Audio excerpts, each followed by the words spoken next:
Bangkay na sa nakitang 3 katuig nga bata nga nalumos sa suba sa barangay Agbanog, Pontevedra, Capiz. Nasapwan ang lawas ang bata nga nagautaw-utaw sa suba sang tingob nga pwersa sang Pontevedra Emergency Response Team, Philippine Coast Guard Roxas, Capiz Emergency Response Team, kag Pontevedra PNP. Napuhag ang amay nga si Jo Marigala sang hinalin na dulang bata matapos natulugan.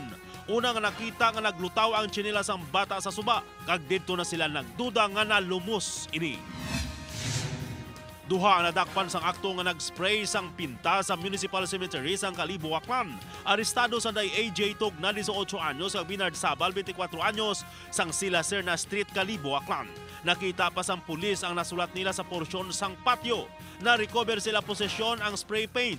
Nagpamalibad ang mga sospek nga naghatag sang ila pahayag. Preso ang duha sa lock-up cell sang Kalibo Police Station.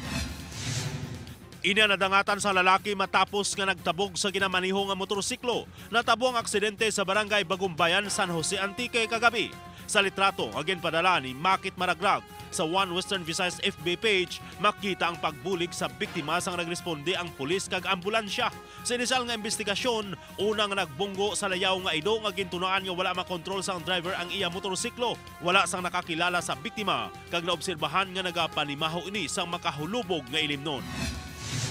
Nakaluwas ang 17 anyos nga dalagita sa patod nga kamatayon sang ginbuligan nga ma-rescue sang Sipalay City DRRMO. Nakabaton sang tawag ang emergency response team nga may dalagita nga nahulog sa taytay sa barangay 2 Sipalay City, Negros Occidental. Pagpadulong sang team nakita nila ang biktima sa idalom sang taytay nga nagakulob. Gilayon na ginplanuhan nga ma-rescue ang dalagita kag gindala sa pinakamalapit nga ospital.